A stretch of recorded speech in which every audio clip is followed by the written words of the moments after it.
کۆنیشانەی دەرچەی سنگ نەخۆشیەکی دەگمەن نییە، بەڵکو نەخۆشیەکی پشتگوێ خراوە. بەردەوام ڕۆژانە نەخۆشگەلێک بەدەست سڕبوون و کەمی توانای جوڵە و ئازاری پەلەکانی سەرەوە دەناڵێنن. بەبێ ئەوەی حاڵەتەکەیان بە ئاسانی یان لە کاتی خۆیدا دەستنیشان بکرێت.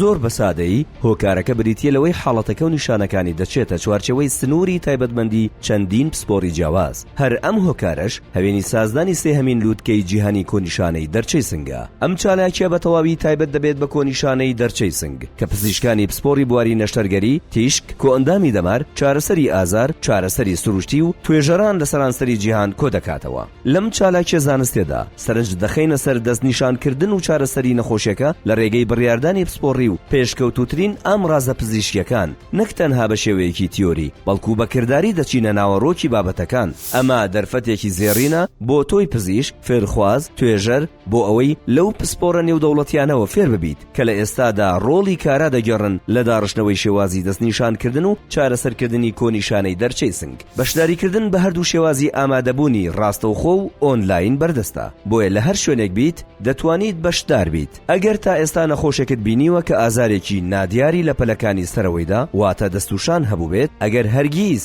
گومانت لە دەستنیشانکردنی نەخۆشیەکەی هەبوو بێت، یان ئەگەر دەتەوێت لە پێشەنگی پزیشکی سەردەمیانەدا بمێنیتەوە، ئەوە ئەم چالاکیە بۆ تۆیە. بە خۆشحاڵیەوە چاوەڕوانی هاتنتانین.